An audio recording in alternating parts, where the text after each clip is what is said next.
everyone, welcome to Umkosi Nomakajeni. I am Umakajeni. Umkosi wethu namhlanje bazala bami is about the most gorgeous, most loved, most entertained traditional healer. I'm talking about Gogo Skhotheni, the only gog or the only traditional healer womuntu wesifazane oke waba nesibindi sokuthi ake athena ufuna isithembu samadoda, but ke asikho lapho. Last year, if you remember, or this year, if I'm not mistaken, there was a rumor ukuthi Gogo Skhotheni bought a house in Sandtown.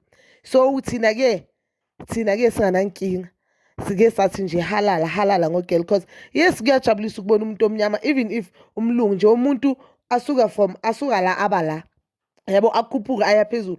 It's something ejabulisayo and it's something egcugcuzela umuntu obukela kuye. You understand? So there's a time Gogo Skhotheni where I posted indlu yakhe athi apostile ukuthi uthola like i-caption indlu yakhe ne-caption yana ngathi beyibhaliwe ukuthi new house or new home, something like that. So then kwavela rumor kwaba nalempi yakhe noGogo Maweni.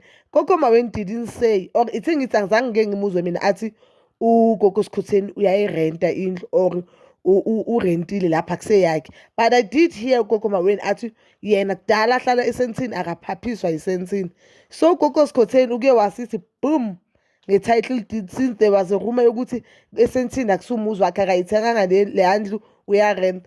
Usithe boom nge-title deed. So this is the title deed yendlu yakhe noMonde Shaka, which is your husband yakhe. So mawubona ibhaliwe Dumi Mutseni, sorry isibongo sakhe angikazi ukusipronounce futhi angisifundanga kahle mina. I always say uDumi Shanga. So that means a court, a home affairs, sorry, a home affairs abakachinji. She's still using umsibongo sakhe esakubo, but yeah, we all know and we've seen pictures of Gogo Skhotheni noMonde bashadile Mr. and Mrs. So we don't know ukuthi ke home affairs ukuhamba kanjani. So guys, Gogo Skhotheni will never go wrong. When it comes to Gogo Skhotheni, you'll never go wrong.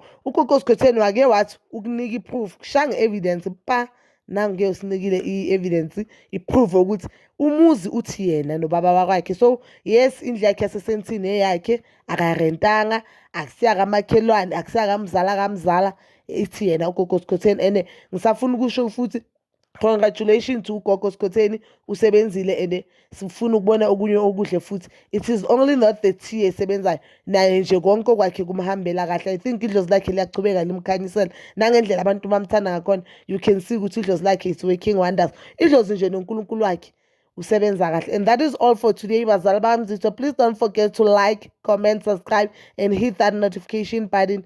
Nginithanda ukuya nokubuya.